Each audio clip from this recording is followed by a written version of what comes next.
It was a number that inspired me to get involved in tobacco advocacy, and that number is 5 million.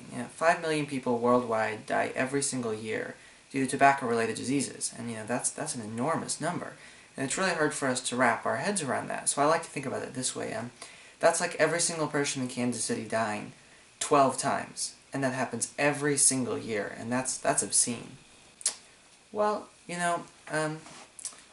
eventually, my goals are to one day get into politics, and you can bet that at that point I would still be pursuing this cause every single day, no matter, where I am, especially if I was able to get into politics and bring it out there. But I think the biggest thing we can do is just make sure that we encourage everyone in our community to get involved as well, so that even once I've left Lafayette County, people are still here fighting for this cause.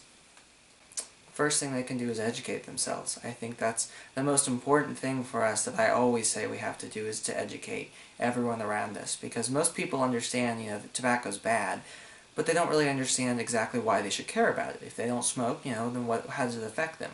But you can bring about, the different medical costs that are affecting them, the different secondhand smokes, that's affecting them. There are lots of reasons that they should care, and you just have to make sure they understand that. We've had a lot of accomplishments, and I'm not sure that any are necessarily more important than the others, because I think a huge thing is just that more people know. We have an increasing amount of communities in Missouri that are going smoke-free. We have a growing amount of youth advocates that are coming out, and that's a wonderful thing.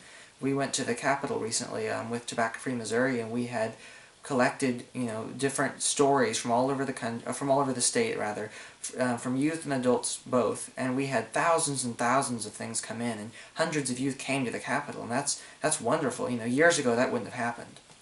I think our tobacco tax is a big one. We have the lowest tobacco tax in the entire nation. At 17 cents, it's far, far lower than the second lowest, and so that's a huge thing. And we tried to pass Proposition B last year, and obviously that didn't go through. There was a lot of effort on the tobacco companies, a lot of money poured in to stop it, and so we just have to make sure that people really understand how big of an issue this is and really work on that next year. You can get involved, for one. I think a huge thing is, everyone's voice counts, and people don't really realize that. They think, I'm just one person, what does it matter? But your voice does count. Every single person has a voice, and as long as you get up and you make sure that people are listening, your voice is going to be heard. That it's attainable. I think a lot of people think that we're just out here, we can fight for years and years and years, but it's not going to change anything, and that's not true. We are changing things. Proposition B may not have passed this time, but it had a lot more support than it had when they tried to pass it before. This is the second time they tried to pass it. And the fact that it only narrowly lost is an enormous accomplishment. We are making progress, and every single day that we're out there fighting, it's worth it. Well, I got involved in public speaking really my freshman year. I got in debate. But it wasn't really until last year and this year that I've really kind of even expanded on that. I got involved in DECA, and I've gotten involved in student council, and that's required a lot of public speaking from me. And I just realized that I enjoyed it, and that it was something I felt that I was fairly good at.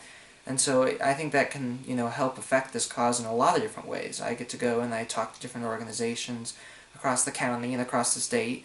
I get to, serve on the youth advisory board for Tobacco Free Missouri. I'm the vice president there, and I get to go out and use my public speaking in lots of different ways through that. And eventually someday, like I mentioned earlier, I'd like to go into politics. It's obviously crucial for that.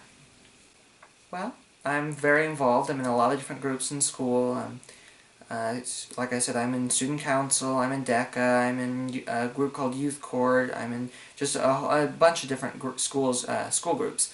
And so those take up a lot of my time. And so, I have to focus on that a lot and try and keep my grades up. I'd like to go to law school and go to be an attorney for a while before I go into politics, so I really have to be focused on my grades. But I still, like to have fun. I like to hang out with friends. I like to go to movies. I like to read books. I like to, do all kinds of different stuff like that. And I love to travel. Travel's my real main passion. I love to see new places and new people and experience those different things. Well, I plan to go to Mizzou for my undergraduate and major in political science for that. And after that, go to law school. My number one choice for law school would be Georgetown University, which is in Washington, D.C. I have a list of several different ones, that would fall after that. But being an attorney, my plan is to go into international law and specialize in American English relations. I was born in England, and I absolutely love it over there.